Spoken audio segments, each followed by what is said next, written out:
ustedes una cara de México que no aparece en los folletos turísticos. La cara de la pobreza. Junto a ella verán también la cara de la bondad y comprobaremos si tiene una vigencia el mandamiento que dice: amarás a tu prójimo. Pobreza, bondad y amor. ¿Quieren ustedes venir con nosotros? Los invitamos a que nos acompañen durante los próximos minutos en esta misión difícil.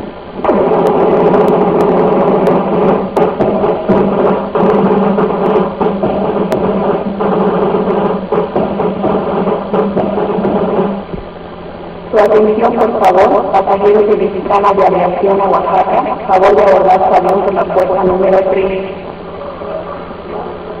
Ser famoso y popular en la gran ciudad es anhelo de muchos.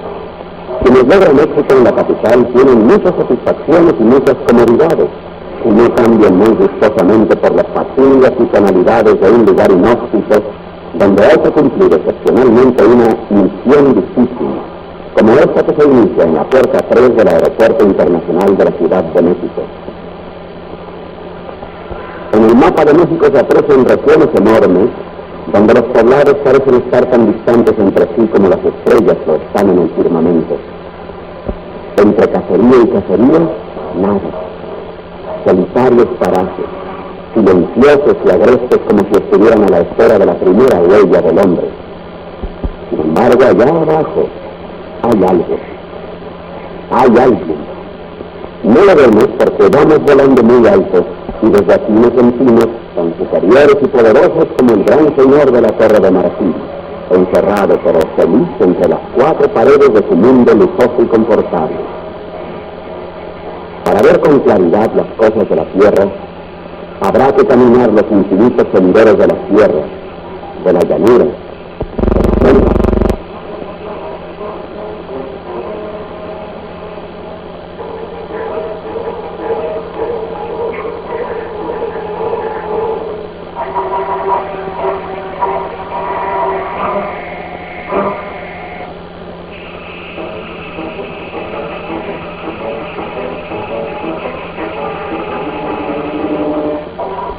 El que quiera ver los rostros auténticos de los hombres solitarios que recorren los parajes remotos de México, que rompa sus mapas, que abandone su mundo y que ande como los antiguos por donde no hay puentes ni cintas de asfalto, que cruce los ríos, que imprima su planta en las playas, que haga de lanzadera en el telar de la selva y que mire su propia sombra hervir, derretirse, esconderse bajo el cuerpo en el sol vertical y la tundra de las regiones desiertas.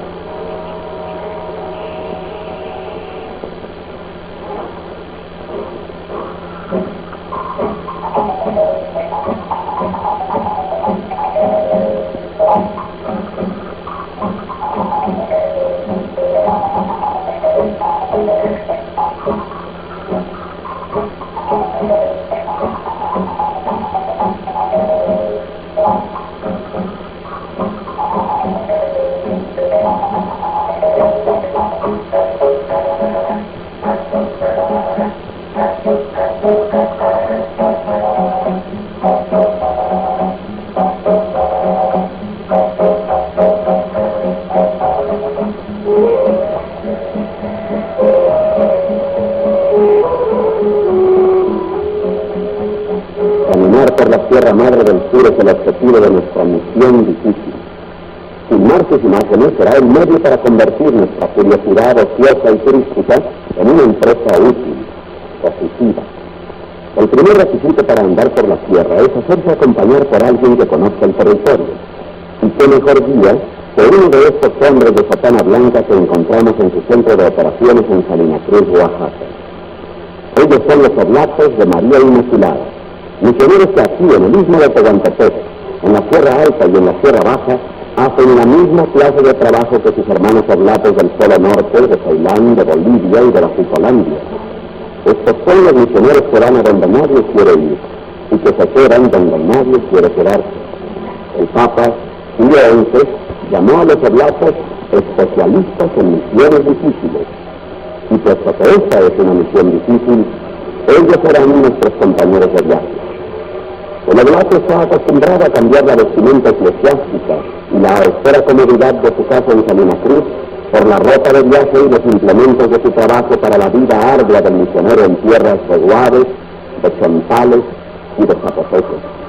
Bajo la sotana siempre hay fuertes pantalones de caqui, una camisola y botas para la sierra.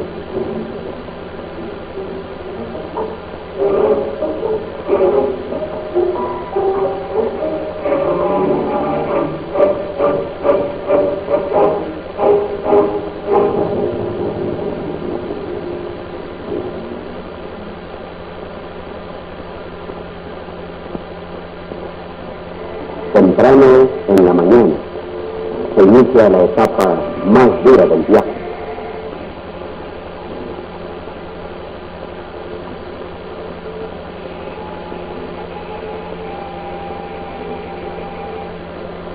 El istmo de Tehuantepec, a no dudarlo, tiene lugares bonitos, parajes amenos de verdor y frescura, pero son rarezas, oasis en un territorio donde lo normal es un paisaje seco y sofocante de arbustos enanos, carrizales inútiles, cerros erosionados, altas montañas cubiertas por raquítica maleza.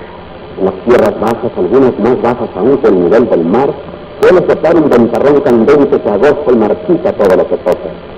Nos dirigimos a las tierras bajas de los Chontales, a Huamelula, subiendo y bajando lomeríos sin remontar las altas cumbres.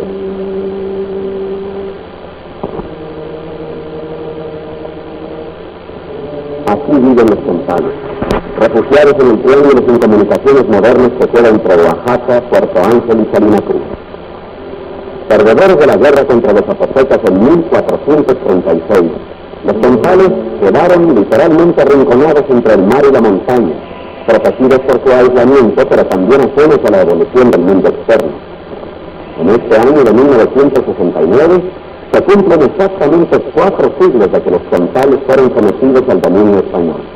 Es decir, tardaron para rendirse casi 50 años más que los aztecas de Tenochtitlán.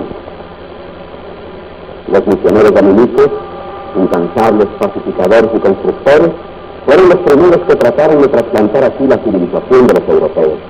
Pero el trasplante fue rechazado una y otra vez por el territorio y por el hombre, que eran y siguen siendo inhóspitos y recelosos, como si llevaran grabada la palabra no en cada roca y en cada gesto.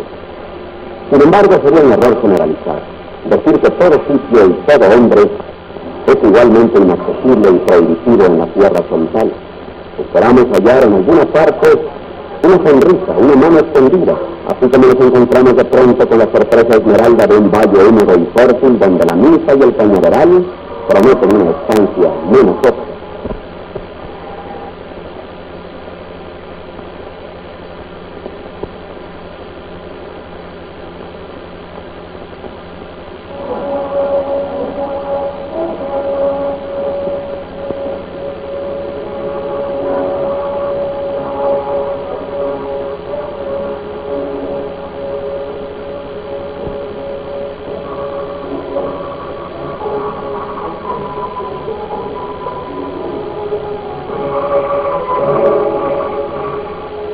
Hace pocos años no existía ni siquiera este camino, este río de fe de Salina Cruz a Huamelula.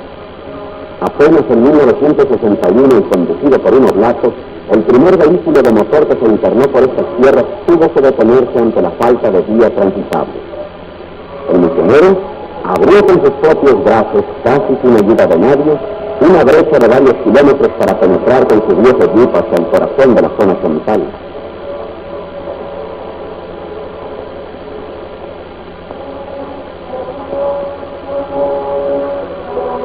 De Salina Cruz a Huamelula hay solamente 95 kilómetros. Si hubiera avión, la distancia se cubriría en menos de 15 minutos.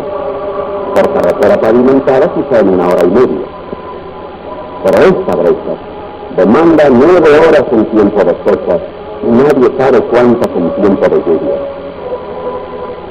El paisaje es hermoso a ratos, sí, pero no hay paisaje que valga cuando cada giro de las ruedas, cada punta, cada bache, cada pedrisco va descoyuntando y moliendo hueso a hueso durante horas interminables al viajero no habituado.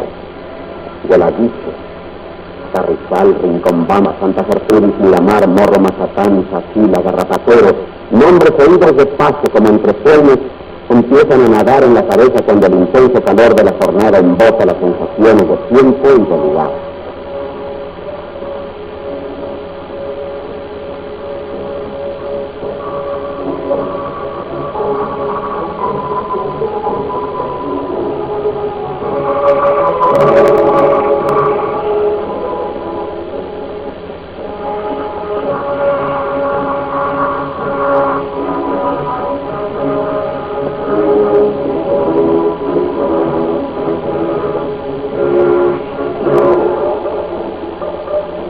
Del camino, brota por fuerza la pregunta entre dientes: ¿qué estoy yo haciendo aquí?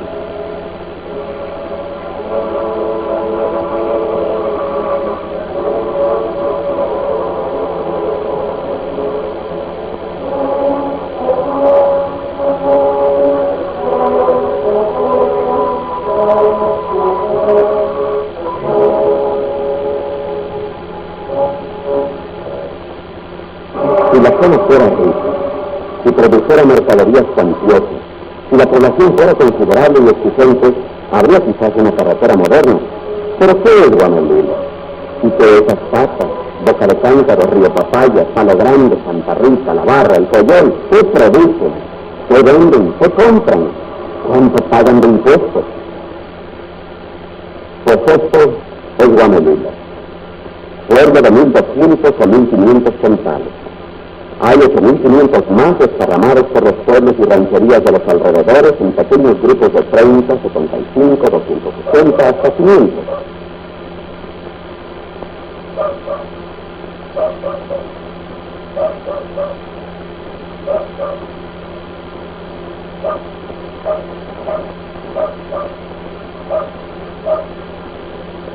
Ninguno de estos sitios es un centro de población que pudiera llamarse importante, lo cual no significa que los centrales estén olvidados por completo. Así como en cientos de guamelilas que salpican la República, se hace por el indígena todo lo que se puede hacer dentro de las limitaciones técnicas y presupuestales que son propias de un país como el nuestro. Este México que aún tiene por delante mucho trabajo, mucho esfuerzo de las autoridades y de los particulares para lograr que todos los habitantes, los de las ciudades y los de los pueblos remotos, gocen de las mismas ventajas de la civilización moderna. Se hace lo que se puede, todo lo que se puede, y aún hay mucho más por hacer. El paludismo, por ejemplo, el gran azote de las zonas costeras, ha desaparecido de Guamolila gracias a la gigantesca labor de la Comisión Nacional para la Erradicación del Paludismo, cuyas iniciales, pintadas en cada puerta de cada casa de cada pueblo, dan testimonio del empeño y la eficacia de los trabajadores sanitarios, cuya labor tantas veces llega al sacrificio. Las enfermedades causadas por el agua contaminada van desapareciendo también de Guamolila. Durante siglos todo el pueblo bebió el agua del río. Las amigas y la disentería eran cosa común.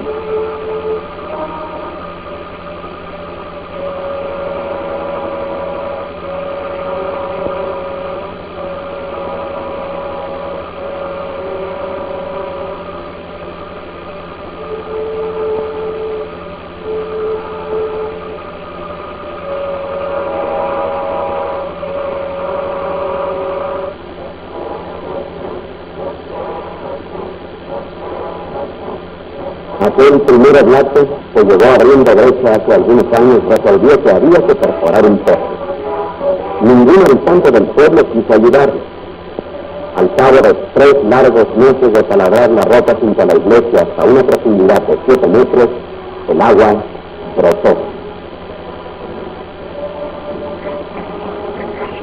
Hoy, en lugar de bajar a la cañada en busca de agua, más de 300 personas acuden varias veces al día para transportar a sus casas el agua del oblato.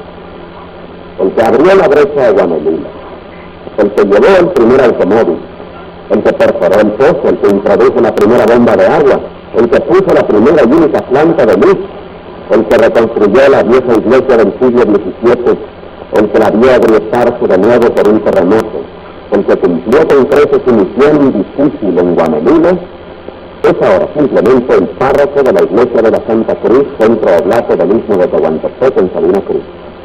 Es el Padre Francisco, que ahora les habla. Ahora les voy a contar la historia del pozo de agua en Honolulu. Cuando yo primero llegué a Honolulu en el año 70, los fines del año, no hubo agua en todo el pueblo, menos en el río. En el tiempo seco, la pobre gente tenía que ir allí en el río a escarbar al lado de la arena, sacar un poquito de agua media sucia con sus jícaras, llevarlo en cubiertos hacia sus casas. También para nosotros. No hubo baño, no hubo nada, no hubo una compañía. Y ustedes saben cuánto hace falta el agua, ¿no? También por la salud y por las necesidades de la vida. Entonces, después de un tiempo, con la vida muy afligida por falta de agua, salí yo y al regreso me contaron que había llegado un padre Lorenzo, que era en aquel tiempo nuestro superior provincial, y que él tuvo una facilidad de encontrar agua con su reloj. Ahora pues, si se cree o no, yo no sé. Pero él lo hacía en esa forma. Me dicen, yo no estuve allí, con su reloj en la mano, se paraba en un lugar determinado, y si hubo agua abajo, comenzaba así a bailar solo el reloj. Entonces él encontró que allí, pasando mero abajo de nuestra casa, el Curato, hubo una vena de agua. Entonces yo estaba muy contento y muy afligido, porque dije, ¿cómo vamos a escapar? ¿Y qué profundidad? Porque está en un cerro alto allí el Curato. Pero luego me acordé que de niño mi papá, Eduardo, me había enseñado una cosa que con una barra así flexible, que si uno con mucho cuidado, que sabía cómo, lo agarraba así, solo comenzaba a bailar así, y cada 3 movidos era de 1 metro de profundidad, y hasta cuando llegaba a la profundidad donde existía el agua, se paró y así andaba cruzadito. Así siguió probando, y adiviné una cosa de 6 a 8 metros. Pero la gente no quería ayudarme a escarbar, porque decía, bueno, pues aquí en el cerro no hay agua. Entonces, pues solo para escarbar un pozo grande, no tuve ni ganas ni esfuerzos. Y entonces hice un tipo de taladro que así escarbaba y sacaba la tierra. Fácilmente fuimos como 4 metros, entonces encontré tierra y fabriqué un tipo de barra, o más bien barreta, con 3 puntas para pasar en la piedra.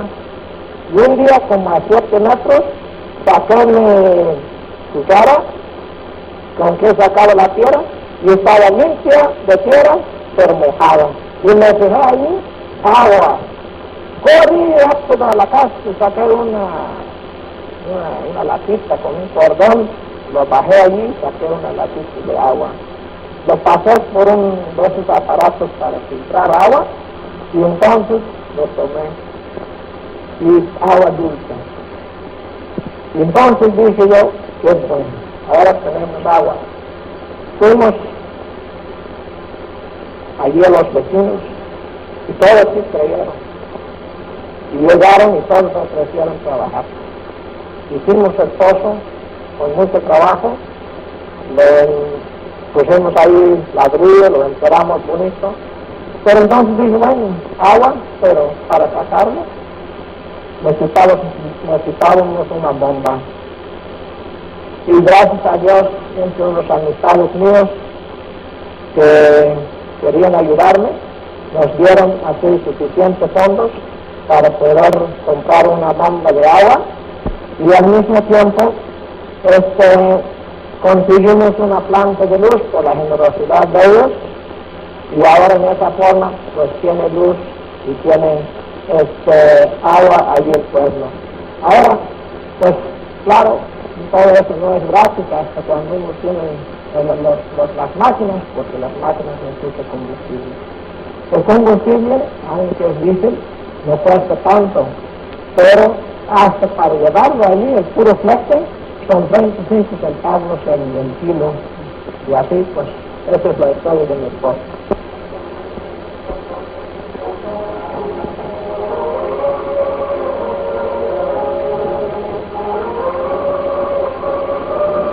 El que apuesta, pierde. A veces también gana. El padre Francisco ganó en Guamamula. Ojalá pudieran ganar los que han apostado una vida de trabajo en Puebelani, en Ecatepec, en Tequisquislán, en Quechapa, en Metaltepec y en San Mateo del Mar. El premio que ellos esperan no está en este mundo. En cambio, lo que se espera de ellos sí está en este mundo y tiene nombres prosaicos tales como bomba de agua, planta de luz, petróleo-diésel, vacuna triple, fueros fisiológicos y cosas así, tan comunes en la ciudad y tan milagrosas en las tierras. Si alguien piensa que las únicas cosas importantes que se hacen en Guamamula son las de la iglesia, está muy equivocado. Esta escuela, pequeña y modesta, es vitalmente importante para la población. La educación impartida por el Estado va haciendo que el pueblo central recupere siglos de atrás. Para ello es fundamental que Guamamula en esta escuela amplíe su panorama mental mucho más allá de lo que actualmente puede comprender. Para el niño occidental, enfrentarse a la realidad de la civilización moderna, dentro y fuera de su mundo, significará tener que aprender bien el español, instrumento indispensable para adquirir todos los demás conocimientos que han venido a modificar la vida con este mundo amurallado. Bien está que el indígena preserve su lengua nativa, el orgullo de sus tierras, la pureza de sus tradiciones y de sus costumbres. Pero si su lengua es solamente su cárcel, tendrá que adquirir otra para comunicarse con el mundo externo que de otro modo le resulta tan inaccesible como las estrellas. Que viene a ser el superlativo, es decir, el más alto de todos. ¿Cómo decimos? Bueno, dejamos ahora la comparación.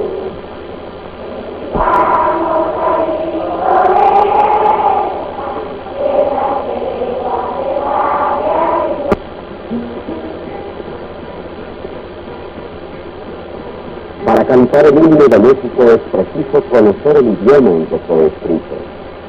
En el pueblo de Guamamula y en otros pocos lugares de la región central, prácticamente todos hablan ya el castellano. En cambio, en la zona Huave, la lengua indígena sigue tan vigente como hace siglos. Escúchenla, escuchen una canción Huave. Está sonando con raba, donde me la para la semana, que van a bailar mal. Está sonando con raba, donde me la para la semana, que van a bailar mal.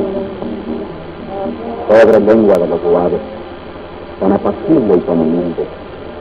¿Qué culpa tiene de que en la tierra solamente sobrevivan las lenguas militares y no las de los pescadores?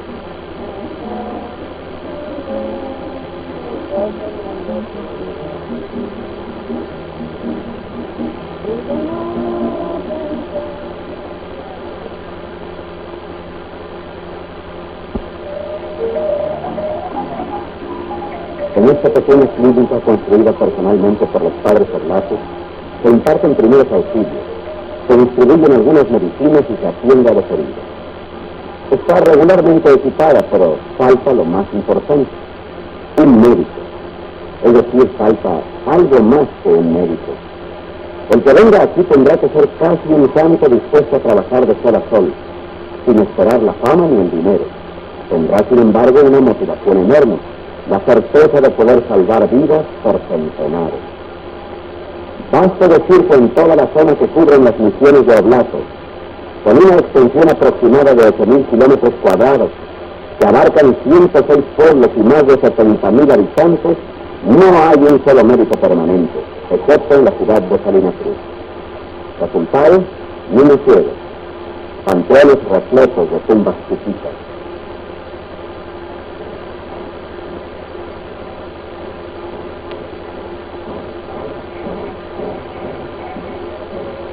Esporádicamente llegan a esta zona de la Sierra Oaxaqueña jóvenes pasantes de medicina y enfermeras profesionales que generosamente regalan varios meses de su vida para aliviar el intenso sufrimiento de estos pueblos carentes de atención médica.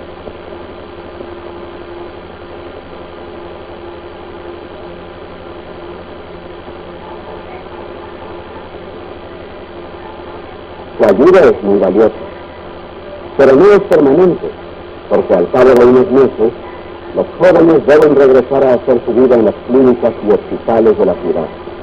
Y entonces, decenas de miles de mexicanos de esta zona vuelven a quedarse por largo tiempo sin más atención médica que la muy poca y deficiente que pueden impartirles los misioneros. Ellos no son médicos, y además, no son más que 10 o 12 oblatos que por turnos peinen trabajosamente el extenso territorio de 8,000 kilómetros cuadrados. Esto es San Mateo del Mar, cabecera de los Guares al este de Salina Cruz, una paupérrima lengua de arena entre las lagunas y el golfo de Tehuantepec. San Mateo del Mar, pueblo pescador pero poco marinero, tiene la mejor clínica rural de toda la región. No hay médicos. Gozó durante 4 años consecutivos de los servicios de un doctor, y finalmente tuvo que marcharse porque el hombre de ciencia era también padre de familia, y la obligación de esto era trasladar a su esposa y a sus hijas a un sitio menos aislado e insalubre que San Mateo del Mar. Su labor, admirable desde cualquier punto de vista, no podía durar toda la vida. Otros deben tomar su lugar. El oblato Roberto está solo para atender a los enfermos. En su modesto departamento de la Ciudad de México, conversamos con el doctor Félix Ollervide. Doctor, ¿cómo fue que llegó usted a San Mateo del Mar? En calidad de médico pasante, fui a realizar mi servicio social durante 6 meses. Regresó usted después a la Ciudad de México, preparó su tesis, se recibió y se casó. ¿No es así? Así es, me casé, hablé con mi señora y decidimos regresar a misionar a San Mateo del Mar. ¿Qué fue lo que les motivó a irse a realizar en San Mateo del Mar? Ver las condiciones tan inhumanas en que vivían los guardias. ¿Usted disponía de algún sueldo? ¿No? El padre Roberto me ofreció construir un hospital y casa para mi familia. Pero entonces, ¿quién se hacía cargo de los alimentos?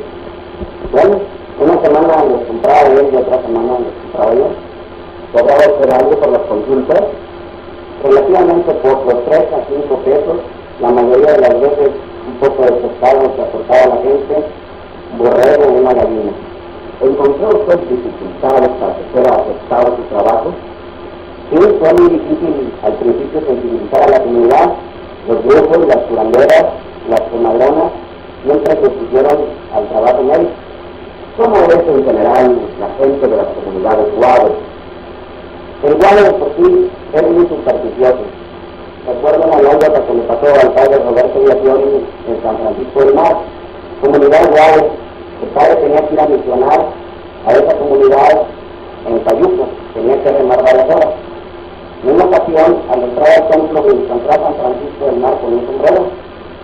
Él les dijo a los guardias de San Francisco era hombre y que los hombres no usaban sombrero. Sí sentía un poco de psicología, pero yo haber triunfado. Al día siguiente, en realidad, encontró a San Francisco del Mar sin sombrero, pero lo tenían los niños en la vida, porque las mujeres sí usan sombrero en la iglesia. Doctor, ¿cuáles eran los casos que usted atendía con más frecuencia?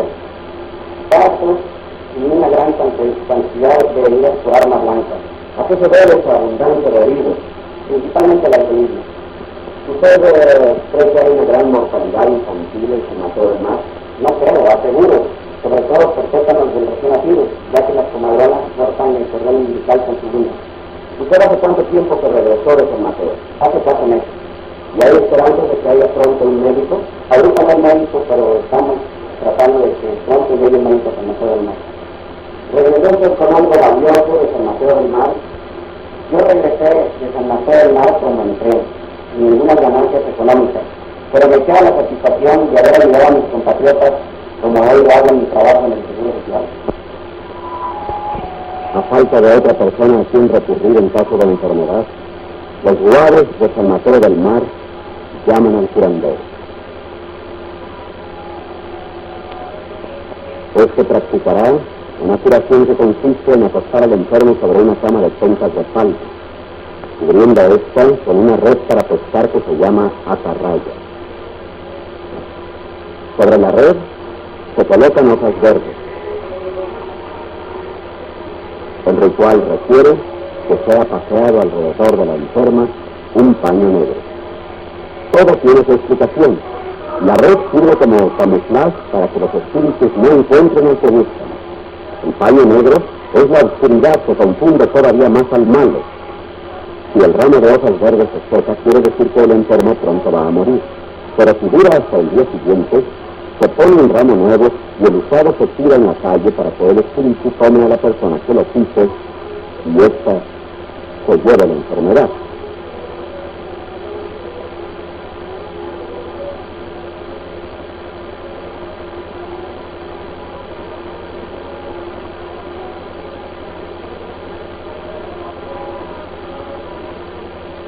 Veamos ahora lo que sucede en Huamelula. Allí es frecuente una enfermedad llamada espanto, que al parecer aflige a los indígenas más que ninguna otra. El espanto consiste en nada menos que en la pérdida del alma.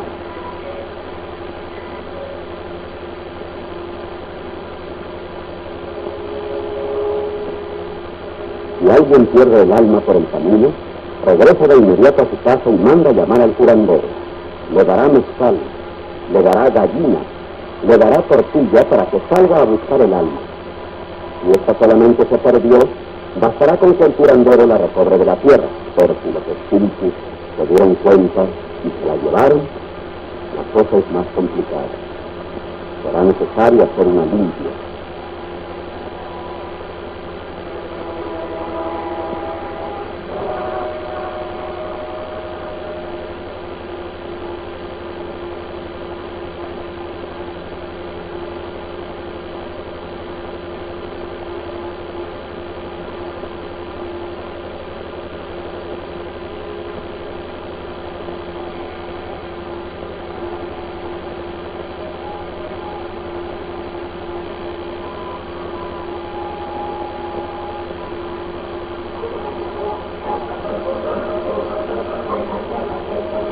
Todo esto sigue existiendo en pleno siglo XX. De las antiguas creencias, de las supersticiones ancestrales, nada queda que enaltezca al hombre y que lo ayude a luchar contra su propio destino. Al contrario, todo es hostil, nada parece ya favorable. Ni las técnicas modernas, cuyos espectaculares avances han merecido el calificativo de mágicos, pueden destronar a los espíritus malévolos, que pueblan montañas y ríos. Ni pueden reemplazar a esa lista interminable de nahuales que va desde la hormiga hasta el perro, seres mágicos todos depositarios de la vida y de la muerte. El maestro rural, lo mismo que el médico y el misionero, la trabajadora social, el trabajador sanitario, pueden encontrar un adversario común. Nosotros lo llamaríamos brujo, pero la gente del pueblo no le da este nombre, sino otro más respetuoso, el pulseador. Es el que pulsea la cuerda, o sea, el que palpa una vena para saber si el interesado va a vivir mucho o poco tiempo. El sopleador es el especialista en rociar a los enfermos con mezcal anisado. Para rociarlos emplea naturalmente la boca, bebiendo la mitad de cada buque y sopleando el resto sobre el paciente. Los espiritistas se especializan en hablar con los espíritus, y la gente piensa que pueden ser contratados para que empleen contra algún enemigo sus poderes para hacer el mal.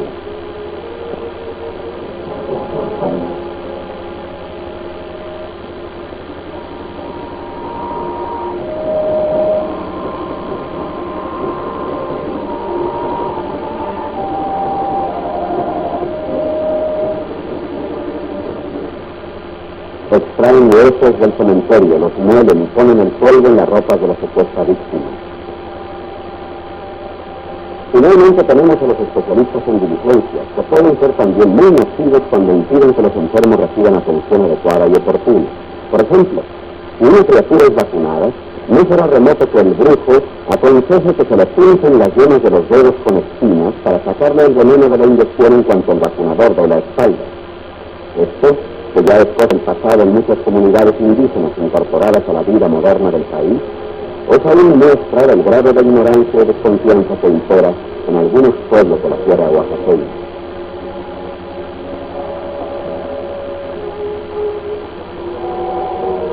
Es natural que aquí las cosas se le dificulten al forastero, sobre todo al recién llegado, cuando no se sabe cuáles son sus intenciones. Después de todo, el forastero en tierra central suele ser el que engaña, el que humilla. En una entrevista con el presidente municipal de Guanamula, a quien vemos aquí, escuchamos la vívida descripción de los tipos indeseables. El ladrillo que se lleva por unos miserables centavos lo poquito que sobra de ajonjolí, de maíz, de frijoles. El que vino a deslindar terrenos, cobró un adelanto y desapareció. El que fabrica ese metal barato, bestialmente barato, que es mucho peor que las penas. Todos los que son como ellos, los que en conjunto componen el amarillento retrato del explotador y del falso redentor del indio, ya son tan conocidos que no vale la pena volver a señalarlos. A veces el desencanto hace pensar que nunca dejará de haber quien exprima al ignorante, al enfermo, al necesitado, y hay que tener una sólida convicción para no abandonarse al sí mismo y no caer en la tentación de aceptar la derrota frente a la explicable resignación del indígena. El hecho de ser sacerdote no confiere ningún privilegio especial en la tierra.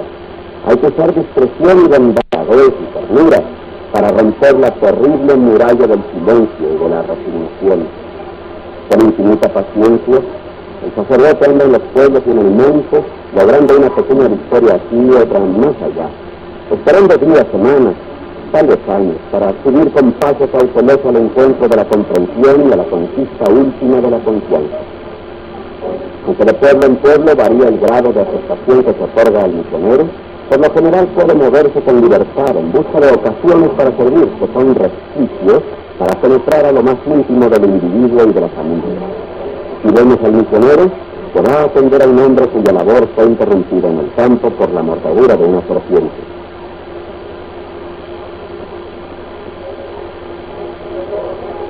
Hay fuertes diferencias de sensibilidad y de mentalidad de hombre a hombre.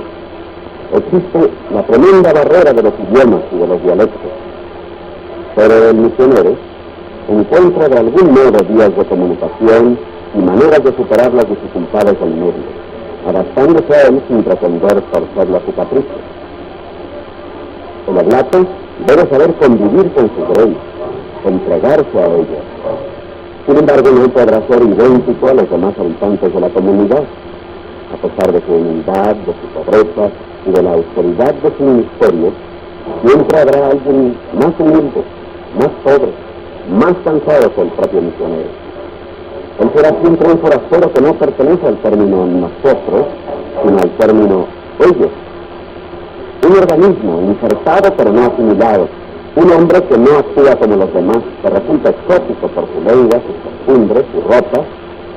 Con todo, la ancestral sabiduría del desamparado percibe por debajo y por encima de las diferencias externas la verdad de las intenciones y la bondad de las obras.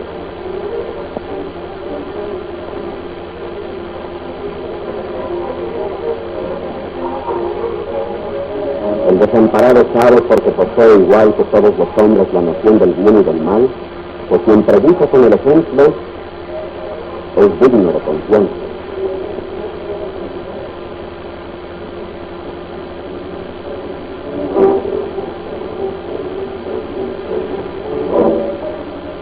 El misionero se convierte de este modo en un agente de la Huaca de Guanamula y en un aliado de todos los que llegan al pueblo para trabajar sinceramente por el bien verdadero de los desamparados. Él, el hombre de la sotana blanca, tiene una misión difícil por cumplir y le hace falta ayuda, mucha ayuda. Como lo atestiguan las viejas iglesias de la región, la palabra de Cristo llegó aquí desde hace 4 siglos en labios de los primeros misioneros. Aún antes de 1569, el año que la historia señala como el de la consolidación del dominio español en esta serranía, ya los dominicos habían emprendido sus tareas evangelizadoras. Pero ni los frailes asombrosamente vigorosos de aquella época, ni muchos otros que vinieron más tarde, pudieron dejar todos sus objetivos cumplidos. Sembraron la semilla de la fe, sin que pueda decirse que haya concluido la conquista espiritual o que hayan logrado desterrar absolutamente las viejas creencias indígenas.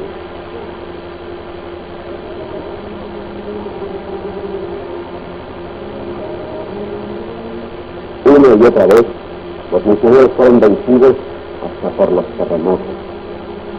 Sus enemigos fueron la incomunicación, la lejanía, la insalubridad, y durante largos periodos que en ocasiones se prolongaron por más de 50 años, quedaron sin un solo sacerdote grandes porciones de la serranía que queda entre la ciudad de Oaxaca, Oxitla y Salinas Cruz, el triángulo olvidado.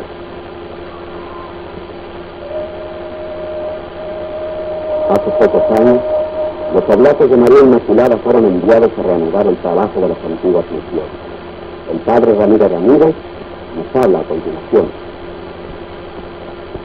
Padre Ramírez, ¿a dónde va el padre? El padre se va de viaje una semana o dos a recorrer unos pueblos de su parroquia. Ajá. ¿Y qué pueblos son esos, padre? Los pueblos va a ir a Conbamba, va a ir a Los Cocos, a Gavilán y a San Francisco. Bueno, pero yo vi algunos caballos, ¿por qué no lo usan?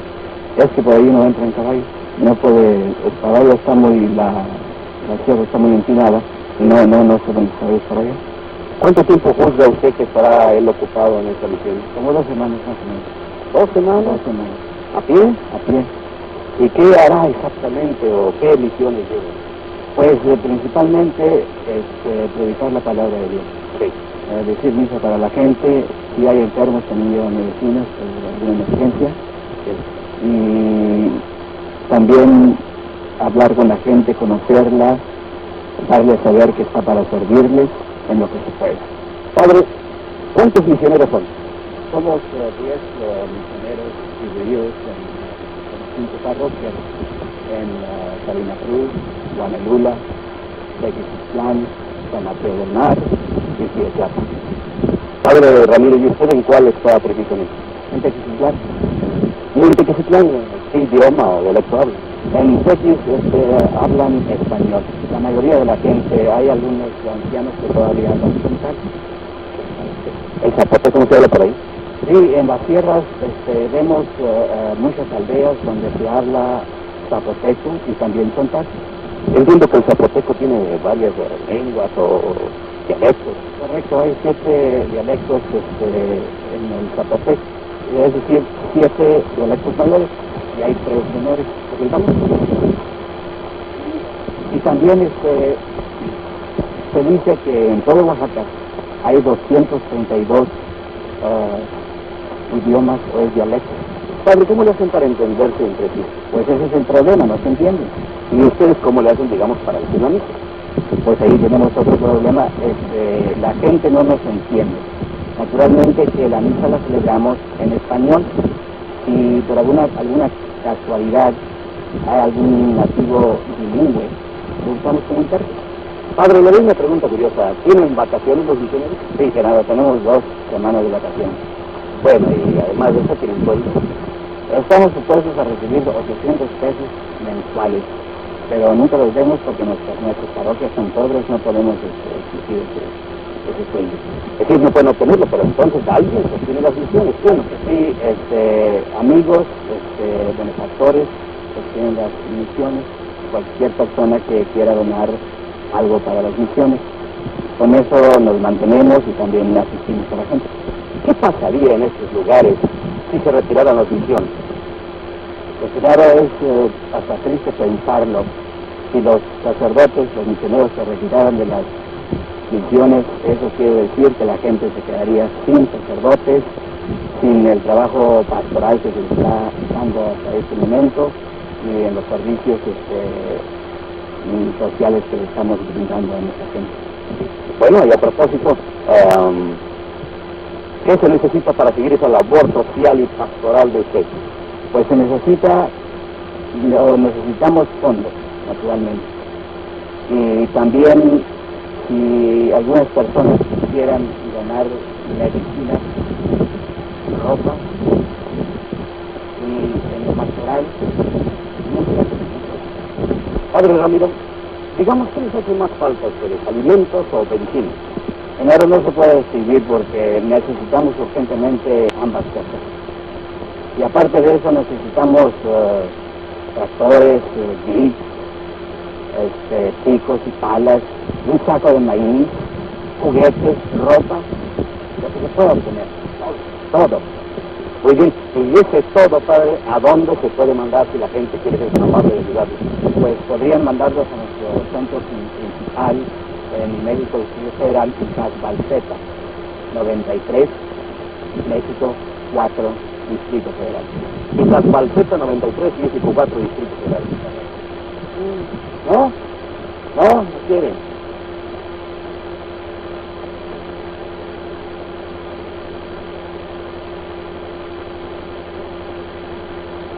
Al emprender nuestro viaje, al que hemos titulado Misión Difícil, no sabíamos concretamente lo que encontraríamos en la Sierra de Oaxaca. Una pequeña escena sin importancia. Este incidente nos reveló el propósito de nuestro viaje. El niño genital de Guamelila que no quiso recibir de nuestras manos un dulce, pero que sí lo aceptó de las del Padre, es realmente todo lo que queríamos ver. Es el retrato de un pueblo vencido hace 500 años y arrinconado entre la montaña y el mar, explotado, temeroso, desconfiado, vivo aún a pesar de sus carencias y aferrado a una tierra avara de la que se niega a salir. En la cara del niño de Guamelila hemos visto el significado de la fe y la sombra más tenue de la esperanza. Si de nuestras manos no ha querido tomar ni una pobre golosina, por lo menos sabemos ahora que hay otras de las que sí tomará lo que podamos dar. Son estas manos, las que saben hacer el signo de la cruz, abrir caminos, cavar pozos, construir clínicas. Un puente para que penetre hasta estas tierras la ayuda generosa de todos los que no han olvidado el mandamiento que dice: amarás a tu prójimo